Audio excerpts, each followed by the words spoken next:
Yo, what's going on YouTube? So in today's video, I'm going to show you guys how I got my vintage pre-band Cobray MAC-11 to look like this. So this is a gray chocolate chip camo theme that I went with, but we're going to call it the Oreo Mac. So as you guys can see right here, there's nothing special to it, just a vintage MAC-11, but I wanted to upgrade it, and there's really not much you can do, so I had to give it some character, you know what I mean? So you guys love the last chocolate chip camo that I did, as you guys can see in the top right corner. So let me know in your guys' opinion down below. What do you guys think about this one? So right here, as you guys can see, this is the full before. Like I said, nothing special. It's just a regular vintage pre-band 1989 Cobray MAC-11. It's not an MPA. This is the real deal right here. But this is everything that we use right here. So the first step, you're going to want to take everything apart and mask everything off. I don't have everything masked off, as you guys can see right here, but this is everything that we used, all the colors. And in my last video, I said I was only going to use Rust-Oleum, and obviously you guys can see I stood by that shit. But boom, step number one, you guys see all that oil on the gun. When I first got it, I did oil the shit out of it. That's why there's a lot of oil on it. But step number one, you're going to want to get all that oil off, because if you have any oil on it while you're painting, either the paint won't stick or that shit will bubble up. So you're going to want to get some degreaser, wipe everything off, inside out, everything, like every last thing, because you don't want any oil on the inside seeping out and fucking up your paint job. So as you guys can see right here, there's a lot of oil on it. I'm going to give it a little pass. Boom. No more oil. Once it's all dried up, it's just clean as fuck. That's what you want. You want a perfect matte finish. So take the full gun apart. Like I said, I took the handle off, the little charging handle. I did mask off the inside of that barrel as well. I just didn't show it. But you're going to want to hang the gun up so you can get full coverage. That way everything gets paint.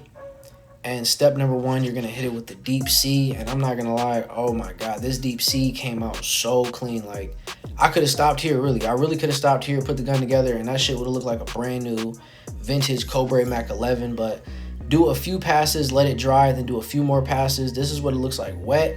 Like I said, that shit came out so clean. Boom, dry. Like, oh my gosh, I could have literally put the gun together and that shit would look like I had a brand new out the box 1989 Cobray MAC-11. But like I said, you're going to want to do light passes. That way the paint's not too thick and running. So you're going to do this a few times, let it dry, do it a few times, let it dry. So I think I coated it maybe 4 times. I went over it like twice, let it dry, twice, let it dry. And this is the finish that we ended up with. Looks super good. So the next step is to put the gun together. So right here is the pin that actually locks it all together. I'm going to actually cover that back up too with some more paint. And over there on all the edges, a lot of paint didn't really stick. So I went a little heavier on the edges of this gun. I don't know if it'll do that with your gun, so you can just watch out for that. But on the edges of this gun, it didn't really stick. So I went over it with a few more passes on the full gun. And it just looks so good. Like, look at that finish. All dried up. Boom. Next step, you're going to want to hit it with the stencils. So right here, these are the chocolate chip stencils. These are pretty much like holes and like little squiggly lines. And this is the actual camo. This is what we're going to use first. So our base coat was deep C. You're going to want to cover all that up with stencils. And if anybody has advice to keep these stencils like down, like sticking down a lot more, let me know. But boom, you're going to want to hit it with the dolphin gray. And right here, the dolphin gray that I got on Amazon, I'm not going to lie, that shit, the can, I don't know. The can just didn't work. It just gave out on me. So thank God my local Lowe's had a bunch of dolphin gray in stock. So I went over there, grabbed another can. Boom. Next step, hit it fully with the dolphin gray. And this is what it's going to look like.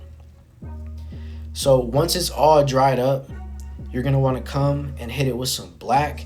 But like I said, the dolphin gray was super light. So with the black speckles that I'm about to do, I went a little heavy, I'm not going to lie. So boom, you're going to want to hit it with the black. This is option 1. There's 2 options to put speckles on the gun. Obviously, I used both because option 1 was pissing me off. So this is option 1. Get a paintbrush, right? Dip it in some black. And you're pretty much going to want to like finger flick that shit onto the gun. And when I say I did this for about an hour and a half, and then I was like, you know what? I'm going to just barely pull the trigger on the paint can and let that shit spit out, because I do want to darken it up, you know what I mean, because it was just too light. But boom, barely pulling the trigger, and it's gonna like spit black speckles all over. And I'm not gonna lie, this was the method. You should probably go with this method if that other one isn't working. But like I said, I did go really heavy on it because I wanted to darken that gray up. make it look like an Oreo milkshake or some Jordan cements, you know what I mean? But boom, went a little heavy on that. I really love the finish. So while we're using the black, I did end up painting the suppressor matte black again. So as you guys can see, that shit came out so clean. Like, man, that shit looks good. Wish I would have recorded it. Totally forgot because I was in a closed garage, you know, just spray painting, losing my damn mind because all the chemicals. Forgot to record that. Ended up recording this sideways. But next, you're going to want to take all of your stencils off and show your finish. So this is what it looks like so far. And it looks pretty good in my opinion, but obviously it's not enough character, you know what I mean? Like, I want to add a little bit more, so we got to throw the chocolate chips in there. So the next step, you're going to want to grab your chocolate chip stencils and pretty much you can cover wherever you want to put these chocolate chips. In my opinion, it's best to cover up any imperfections. So if you have like any overspray or anything like that, cover that up with the chocolate chips. That's the best thing to do. But wherever you put these, it's going to get covered up. Wherever you don't, it's not. So you're going to want to find out where you want your chocolate chips and mask all that off. Then we're going to come in with the black again. And I'm not going to lie, I should have bought a second can of black because I did not realize how much black I was going to use, especially with the suppressor and the speckles. But like we did for the deep sea and the dolphin gray, full coverage of the black. So then the black is going to act as the shadow. So now we're going to make like little rocks, you know what I mean? So the little rocks are going to be white. So cover up like the borders of the circles right there. Not perfectly, but just like roughing them up a little bit. And then you're going to want to come in with your white. And boom, this is the full coverage of the white. The next step always scares the shit out of me because it's like, I hope I didn't fuck this up. I hope I masked everything off, which I did. As you guys can see, that shit looks really good.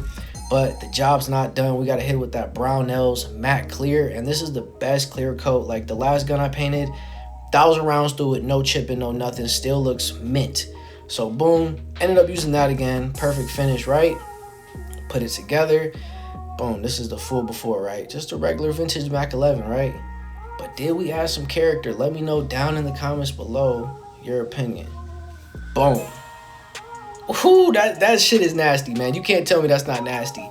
I really need your guys' opinion down in the comments down below. I am going to be doing another chocolate chip camo on my Glock 26X build. Everything should be here this week. So I already have the paint and everything, but the gun parts should be here this week. So stay tuned for that. Hit that subscribe button. Hit that like button. Man, this shit came out so clean. Follow me on Instagram, trigger.tone. Yeah, shit. Comment down below for real, man, because this shit came out nasty. But I'm going to let you guys finish out this montage. And yeah, I'm out.